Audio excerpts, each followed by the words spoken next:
Pendant longtemps, Philippe Etchebest a été perçu comme une figure presque indestructible du paysage audiovisuel français. Un homme droit, solide, exigeant, parfois intimidant, dont la voix grave suffisait à imposer le silence dans une cuisine en crise. À l'écran, il semblait toujours savoir quoi faire, quoi dire ou frapper pour réveiller une équipe démotivée ou remettre debout un restaurateur au bord du gouffre. Mais derrière cette image de chef autoritaire, derrière cette carrure de rugbyman et ce regard qui ne laisse passer aucun mensonge, il y avait un homme plus secret, plus sensible, plus marqué par la vie qu'on ne l'imaginait. Philippe n'est pas devenu ce personnage par hasard. Avant les plateaux de télévision, avant les restaurants prestigieux, avant les distinctions et la reconnaissance populaire, il y eut une enfance faite de discipline, d'observation et de travail. Dans son univers familial, on n'apprenait pas seulement à rêver, on apprenait surtout à tenir debout. Très jeune, il comprit que la réussite ne viendrait jamais frapper à la porte sans effort. Il fallait aller la chercher, parfois avec les mains abîmées, parfois avec le cœur fatigué, mais toujours avec cette conviction intérieure que l'on pouvait transformer sa vie à force de volonté. La cuisine entra dans son existence comme une évidence lente. Ce ne fut pas seulement l'odeur d'un plat chaud, le bruit d'une casserole ou la beauté d'une assiette bien dressée qui l'attirèrent. Ce fut l'énergie d'une brigade, la précision du geste, le respect du produit, cette tension particulière qui règne dans une cuisine lorsque tout peut basculer en quelques secondes. Là, il découvrit un monde dur, presque militaire mais profondément vivant. Un monde où l'erreur se paie immédiatement, où le talent ne suffit pas, où l'humilité reste indispensable. Ses premiers pas furent difficiles. Rien ne lui fut offert. Il dut apprendre à écouter, à encaisser les remarques, à recommencer encore et encore. Dans les cuisines où il se forma, personne ne faisait de cadeaux aux jeunes ambitieux. Les journées étaient longues, les nuits courtes, les critiques parfois blessantes. Mais Philippe avait en lui cette capacité rare à transformer la pression en carburant. Plus on le poussait dans ses limites, plus il semblait vouloir prouver qu'il avait sa place. Au fil des années, son caractère se forgea dans le feu. Chaque service devenait une bataille, chaque assiette une promesse, chaque client satisfait, une petite victoire silencieuse. Il comprit très tôt que la cuisine n'était pas seulement un métier de goût, mais un métier de vérité. On ne peut pas tricher longtemps derrière les fourneaux. Un plat révèle tout, la rigueur, la fatigue, l'attention, la sincérité. Et cette philosophie ne le quitterait plus jamais. Pourtant, pendant que le professionnel se construisait, l'homme apprenait aussi à se protéger. Dans un milieu aussi exigeant, montrer ses failles pouvait être perçu comme une faiblesse. Alors, Philippe développa une carapace, une armure faite de discipline, de contrôle et d'autorité. Cette armure l'aida à avancer, à s'imposer, à conquérir le respect. Mais comme toutes les armures, elle avait un prix. Elle empêchait parfois les autres d'apercevoir ce qu'il gardait au fond de lui. Lorsque la télévision entra dans sa vie, le grand public découvrit un chef puissant, direct, capable de dire les choses sans détour. Certains furent impressionnés, d'autres furent déstabilisés. Mais très vite, une chose devint évidente. Philippe Etchebest ne jouait pas un rôle. Il était ainsi parce que la vie l'avait construit ainsi. Sa dureté apparente cachait une volonté sincère d'aider, de réveiller, de sauver ce qui pouvait encore l'être. Derrière chaque colère, il y avait souvent une forme d'inquiétude. Derrière chaque phrase brutale, une envie de provoquer un électrochoc.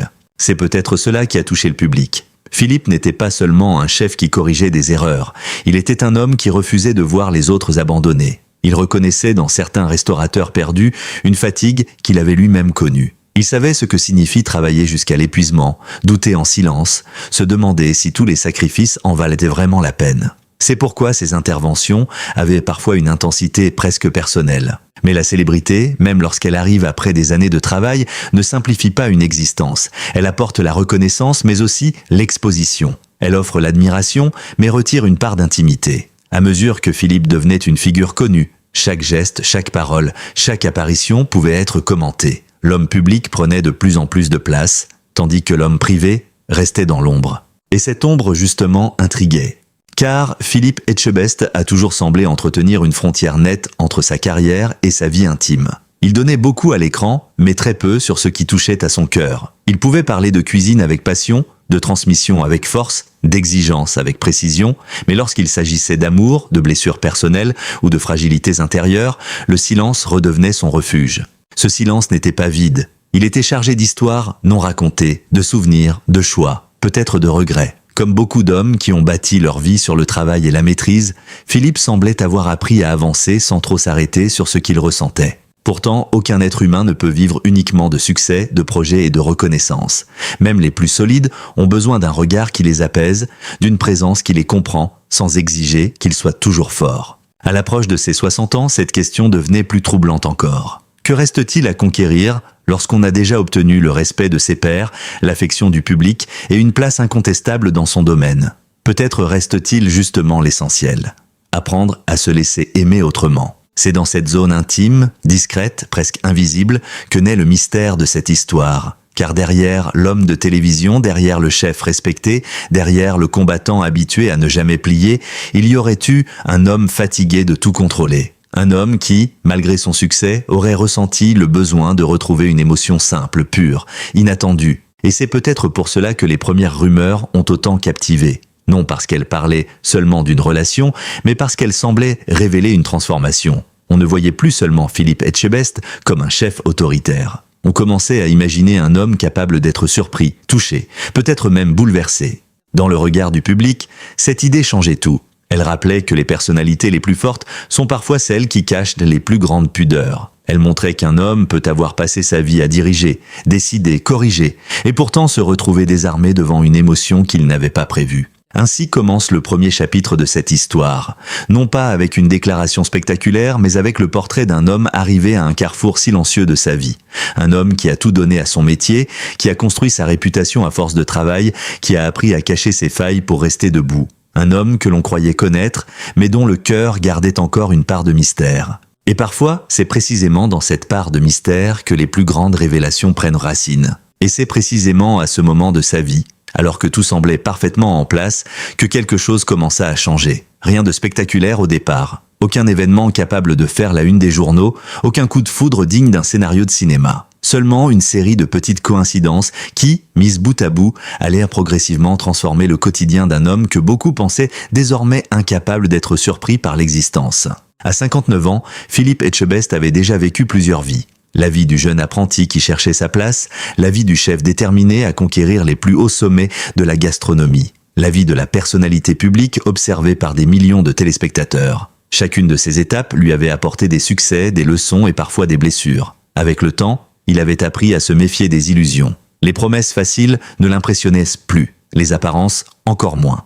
Pourtant, même les hommes les plus rationnels peuvent être déstabilisés par une rencontre inattendue. Selon cette histoire fictive, tout aurait commencé lors d'un événement organisé loin des caméras. Une soirée élégante réunissant des personnalités de différents horizons. Des entrepreneurs, des artistes, des auteurs, des responsables d'associations. Philippe y participait davantage par devoir que par envie. Ces rassemblements faisaient désormais partie de son quotidien, mais ils ne suscitaient le plus chez lui l'enthousiasme des premières années. Ce soir-là, il arriva comme à son habitude, saluant poliment les invités, échangeant quelques mots avec des connaissances, répondant à des questions sur ses projets professionnels. Rien ne semblait différent des dizaines d'autres événements auxquels il avait assisté auparavant. Puis son regard croisa celui d'une femme.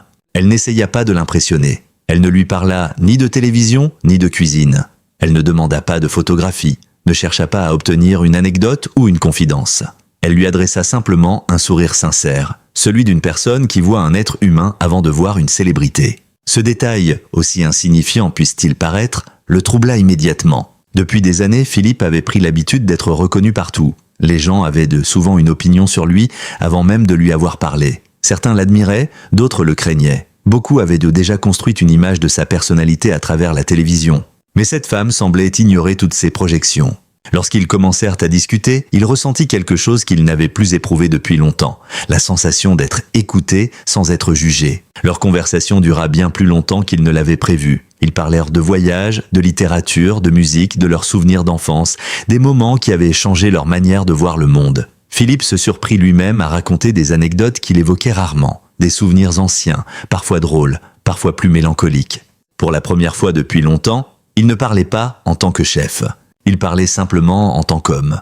Lorsqu'ils se quittèrent ce soir-là, il eut le sentiment étrange que quelque chose venait de commencer. Rien n'était encore défini, rien n'était annoncé. Pourtant, une petite voix intérieure lui soufflait que cette rencontre n'était pas tout à fait ordinaire. Les jours suivants, leurs échanges se poursuivirent. D'abord quelques messages, puis des conversations plus longues, puis des rendez-vous discrets.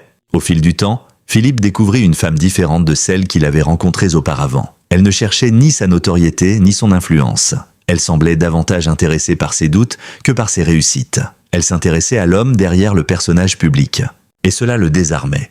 Pendant des années, il avait construit autour de lui une forme de protection émotionnelle. Non par froideur, mais par nécessité. Le succès attire parfois des relations ambiguës. Il avait appris à distinguer les personnes sincères de celles qui s'approchent uniquement pour profiter d'une réputation. Cette fois, il n'avait pas cette impression. Au contraire, plus il se rapprochait, plus il avait le sentiment de retrouver une partie de lui-même qu'il croyait perdue. Ses proches commencèrent rapidement à remarquer certains changements. Philippe semblait moins tendu, son rire était plus fréquent, son regard paraissait plus léger. Même dans son travail, quelque chose avait évolué. Son exigence restait intacte, mais elle semblait accompagnée d'une sérénité nouvelle, comme si un poids invisible avait progressivement disparu de ses épaules. Bien sûr, personne ne pouvait ignorer ces transformations, les collaborateurs les plus proches s'interrogeaient. Les journalistes observaient, les réseaux sociaux spéculaient. Chaque apparition publique devenait matière à interprétation. Le moindre sourire, la moindre présence féminine à ses côtés alimentaient les rumeurs. Mais Philippe restait fidèle à lui-même. Il ne confirmait rien. Il ne démentait rien.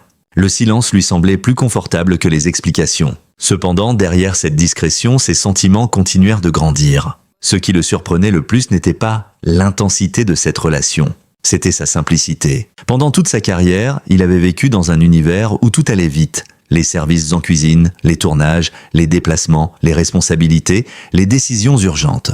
Avec elle, le temps semblait ralentir. Ils pouvaient passer des heures à discuter sans regarder l'horloge. Ils pouvaient émarcher sans destination précise. Ils pouvaient partager un repas sans que personne n'ait besoin de parler de réussite ou de performance. Pour un homme habitué à l'adrénaline permanente, cette tranquillité représentait presque une découverte. Et peu à peu, Philippe comprit que ce n'était pas seulement une histoire d'amour naissante. C'était une transformation intérieure. Cette femme lui rappelait qu'il existait une vie au-delà des objectifs professionnels. Une vie où l'on pouvait accepter de ne pas toujours être fort, une vie où l'on pouvait montrer ses fragilités sans craindre de perdre le respect des autres. Cette prise de conscience fut sans doute plus importante encore que la relation elle-même, car elle l'obligea à se poser des questions qu'il avait longtemps évitées. Avait-il consacré trop de temps à son travail? Avait-il parfois oublié de vivre pour lui-même? Combien de moments précieux avaient été sacrifiés au nom de l'ambition? Ces interrogations ne remettaient pas en cause son parcours. Il restait fier de tout ce qu'il avait accompli. Mais elles l'incitaient à regarder l'avenir différemment. À 59 ans, il n'avait plus besoin de prouver quoi que ce soit. Il pouvait enfin choisir ce qui comptait réellement. Pendant ce temps, les rumeurs devenaient de plus en plus insistantes. Certains médias prétendaient connaître l'identité de cette mystérieuse femme. D'autres affirmaient qu'un changement majeur se préparait dans la vie du chef. Les spéculations se multipliaient, mais aucune ne révélait la vérité. Car ce qui se passait réellement n'était pas un simple sujet de presse people. C'était l'histoire d'un homme qui redécouvrait une émotion qu'il croyait parfaitement maîtriser. Une émotion capable de traverser les années, les succès et les déceptions. Une émotion capable de faire vaciller même les certitudes les plus solides. Et bientôt, après des mois de silence, Philippe allait comprendre qu'il ne pourrait plus garder cette histoire secrète indéfiniment. Car certaines vérités finissent toujours par demander à être prononcées. Et la sienne était sur le point d'éclater au grand jour. Et la vérité finit par le rattraper. Après des mois de discrétion, de regards échangés, loin des caméras et de silences soigneusement entretenus, Philippe Etchebest se retrouva face à ce moment que redoutent souvent les personnalités publiques, celui où le cœur refuse de rester caché plus longtemps. Pendant des années, il avait réussi à protéger sa vie privée. Il avait construit autour d'elle une frontière presque infranchissable. Les médias pouvaient le commenter sa carrière, analyser ses émissions, parler de ses restaurants ou de ses projets professionnels, mais son univers sentimental demeurait un territoire préservé. C'était une décision réfléchie. Philippe avait toujours considéré que certaines choses méritaient d'être vécues avant d'être racontées. Mais lorsqu'une émotion devient suffisamment forte, elle finit parfois par apparaître dans chaque regard, chaque sourire, chaque silence. Depuis plusieurs mois déjà, ceux qui l'entouraient remarquaient ce changement. Son entourage parlait d'un homme plus apaisé. Les équipes qui travaillaient avec lui décrivaient une sérénité nouvelle. Bien sûr, son exigence professionnelle demeurait intacte. Il restait le chef passionné, perfectionniste, incapable d'accepter la médiocrité. Mais derrière cette rigueur, quelque chose semblait s'être adouci. Comme si une lumière discrète s'était rallumée, le public commença lui aussi à percevoir cette évolution. Au fil des apparitions télévisées, certains observateurs notèrent que Philippe souriait davantage. Son regard paraissait moins lourd, son énergie semblait différente. Rien d'évident, rien de spectaculaire, mais suffisamment pour alimenter les conversations. Les rumeurs se multiplièrent. Les magazines cherchaient des indices. Les réseaux sociaux construisaient des théories. Chaque photographie devenait un sujet d'analyse. Chaque déplacement faisait naître de nouvelles spéculations. Pourtant, malgré l'insistance des journalistes, Philippe continuait de garder le silence. Non parce qu'il avait honte, non parce qu'il voulait tromper qui que ce soit, mais parce qu'il souhaitait protéger quelque chose qui lui paraissait précieux. Car cette histoire n'était pas née sous les projecteurs, elle n'avait pas été construite pour faire parler d'elle. Elle s'était développée dans la simplicité, loin du bruit médiatique, loin des attentes du public. Et peut-être est-ce précisément pour cette raison qu'elle avait autant de valeur à ses yeux. Puis arriva ce jour particulier. Un entretien différent des autres. Une conversation plus intime. Une interview au cours de laquelle les questions quittèrent progressivement le terrain professionnel pour s'approcher de l'homme lui-même. Au début, Philippe répondit comme à son habitude. Il parla de gastronomie, de transmission, des jeunes générations de cuisiniers, de ses projets à venir. Mais le journaliste finit par aborder un sujet plus personnel. Beaucoup de personnes trouvent que vous semblez plus heureux ces derniers temps. Avez-vous rencontré quelqu'un qui a changé votre vie? La question resta suspendue quelques secondes dans l'air. Pour la première fois depuis longtemps, Philippe ne répondit pas immédiatement. Son regard se baissa légèrement. Puis un sourire apparut. Un sourire différent. Un sourire qui ne ressemblait ni à celui du chef satisfait d'un travail bien fait, ni à celui de la personnalité publique habituée aux interviews. C'était le sourire d'un homme qui pense à quelqu'un. Un sourire sincère, presque tendre. À cet instant, ceux qui regardaient comprirent que quelque chose d'important allait être dit. Et finalement, après quelques secondes de silence, il prononça les mots que personne n'attendait vraiment. « Oui, elle est devenue le nouvel amour de ma vie. » La phrase était simple, très simple. Pourtant, elle provoqua un véritable choc émotionnel. Parce qu'elle ne ressemblait pas à une déclaration préparée. Parce qu'elle semblait venir directement du cœur. Parce qu'elle révélait une vulnérabilité que Philippe Etchebest avait rarement montrée publiquement. En quelques heures, ces mots firent le tour des médias. Les titres se multiplièrent. Les chaînes d'information relayèrent l'extrait. Les réseaux sociaux s'enflammèrent. Mais au-delà de la curiosité médiatique, quelque chose de plus profond se produisit. Le public découvrait un autre Philippe. Non plus seulement le chef exigeant, non plus seulement l'expert redouté, non plus seulement l'homme fort, mais un homme amoureux. Et cette image toucha énormément de personnes, car elle rappelait une vérité universelle. Peu importe le succès, la renommée ou la puissance apparente, chacun reste vulnérable lorsqu'il s'agit des sentiments. Dans les jours qui suivirent, Philippe resta fidèle à sa discrétion habituelle. Il ne dévoila pas tous les détails de cette relation, il ne transforma pas son histoire en feuilleton médiatique, il préféra préserver l'essentiel. Mais il accepta d'évoquer ce que cette rencontre avait changé en lui. Il parla du temps qui passe, des priorités qui évoluent, des choses que l'on comprend mieux avec l'âge. Il expliqua que certaines rencontres arrivent précisément lorsque l'on ne les attend plus, qu'elles surgissent parfois après des années consacrées au travail, aux responsabilités et aux objectifs professionnels, et qu'elles nous rappellent soudain ce qui compte réellement. Ces paroles résonnèrent particulièrement auprès de nombreux Français. Parce qu'elles n'étaient pas seulement celles d'une célébrité, elles étaient celles d'un homme qui regardait sa propre vie avec lucidité. À 59 ans, Philippe semblait avoir compris que le bonheur ne se mesure pas uniquement aux trophées, aux distinctions ou aux applaudissements. Le bonheur se trouve parfois dans des choses beaucoup plus simples. Une conversation sincère, un regard complice, une présence rassurante à la fin d'une journée difficile, un amour capable de redonner du sens aux années à venir. Cette confession marqua ainsi un tournant symbolique. Non seulement dans cette histoire, mais aussi dans la manière dont le public percevait Philippe Etchebest. Car derrière le personnage public se révélait enfin l'homme. Un homme qui avait connu les sacrifices, les responsabilités, les succès, les épreuves. Et qui découvrait peut-être, à un moment où il ne l'attendait plus, une nouvelle façon d'être heureux. Les semaines suivantes confirmèrent cette impression. Ses proches continuèrent de voir un homme transformé, plus serein, plus détendu, plus présent. Comme si cette histoire avait refermé certaines blessures invisibles. Comme si elle avait permis à une partie de lui-même de respirer à nouveau. Bien sûr, personne ne peut prédire l'avenir. Les histoires d'amour, même les plus belles, restent fragiles. Elles exigent du temps, de la confiance et du courage. Mais une chose paraissait certaine.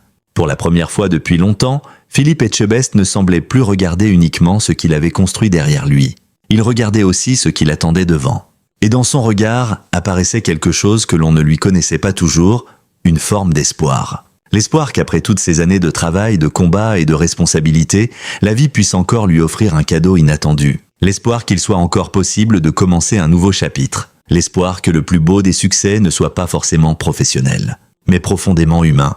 Et tandis que la France découvrait cette facette plus intime de sa personnalité, Philippe semblait lui-même redécouvrir une vérité que beaucoup finissent par oublier au fil des années. On peut conquérir le monde entier. On peut accumuler les réussites. On peut bâtir une carrière exceptionnelle. Mais lorsqu'une personne parvient à toucher votre cœur, au moment où vous ne l'attendiez plus, toutes les victoires prennent soudain une signification différente. Et c'est peut-être cela finalement, le véritable secret que Philippe Etchebest semblait avoir trouvé au seuil de ses 60 ans. La réussite impressionne, mais l'amour transforme.